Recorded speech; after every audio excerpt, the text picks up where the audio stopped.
एक दिन एक दादी को कचरे के ढेर में एक चमत्कारी सुनहरा हिरन मिला। वो कोई साधारण हिरन नहीं था, बल्कि इच्छाई पूरी करने वाला जादुई हिरन था।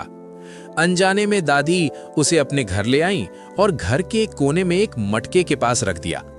अचानक उस हिरन से तेज रोशनी निकलने लगी और पीछे से एक रहस्यमयी आवाज आई। ये कोई सामान्य हिरन नहीं है, इससे तुम अपनी इच्छाएं पूरी कर सकते हो, लेकिन ध्यान रखना, इसे पानी से बचाकर रखना, नहीं तो बहुत बुरा होगा। दादी ने इस चेतावनी को अनसुना कर दिया और सोने चली गई। रात को कुछ चूहे आए और मटके पर लड़ने लगे। लड़ाई में मटका टूट गया और पानी बहकर हिरन तक पहुंच गया। जैसे ही पानी ने हिरन को छुआ, वो अचानक जीवित होकर एक विशाल और चमकदार हिरन बन गया। लेकिन अब उसमें एक अजीब शक्ति थी, वो हर इच्छा को उल्टा पूरा करता था। अगली सुबह दादी ने जब उस बड़े हिरन को देखा तो दंग रह गईं। उन्हें समझ आ गया कि ये कोई साधारण हिरन नहीं, बल्कि एक अनोखी ताकत है। दादी ने इच्छा मांगी, मुझे बहुत भूख लगी है, एक समोसा चाहिए, और तुरंत उनके हाथ में एक पत्थर आ गया। दादी हैरान होकर बोली, मुझे एक पत्थर चाहिए, और इस बार उनके हाथ में गरम गरम समोसा आ गया। अब दादी समझ गईं कि हिरन उल्टा काम करता है। खुशी से नाचते हुए उन्होंने कहा, मुझे एक सफेद कागज चाहिए, और देखते ही देखते उनके सामने नोटों की ढेर लग गई। दादी ने उन पैसों को अपने पास रखने के बजाय गरीबों में बांट दिया।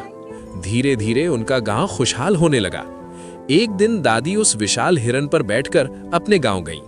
इतना बड़ा और चमकदार हिरन देखकर गांव वाले हैरान रह गए। दादी ने इच्छा मांगी, हमारे गांव को पत्थरों से भर दो, और पल भर में पूरा गांव हीरों से भर गया। लोगों ने हीरों से बड़े बड़े महल बनवाए, और जो गांव कभी गरीब था वो अब अमीर बन चुका था। लेकिन कहानी में मोड़ तब आया जब पड़ोस के गांव के दो आदमी दादी और उनके हिरन को देख रहे थे। उन्होंने सोचा, अगर ये हिरन मिल जाए तो हम भी अमीर बन सकते हैं। रात को जब दादी गहरी नींद में सो रही थीं, वे दोनों चुपके से हिरन को चुरा ले गए। अपने गांव पहुंचकर उन्होंने इच्छा मांगी, हमारे गांव के हर घर में थोड़ा थोड़ा दूध हो। अचानक पूरा गांव दूध की बाढ़ में डूब गया। उन्हें पता ही नहीं था कि हिरन हर इच्छा को उल्टा पूरा करता है। देखते ही देखते उनका गांव बर्बाद हो गया।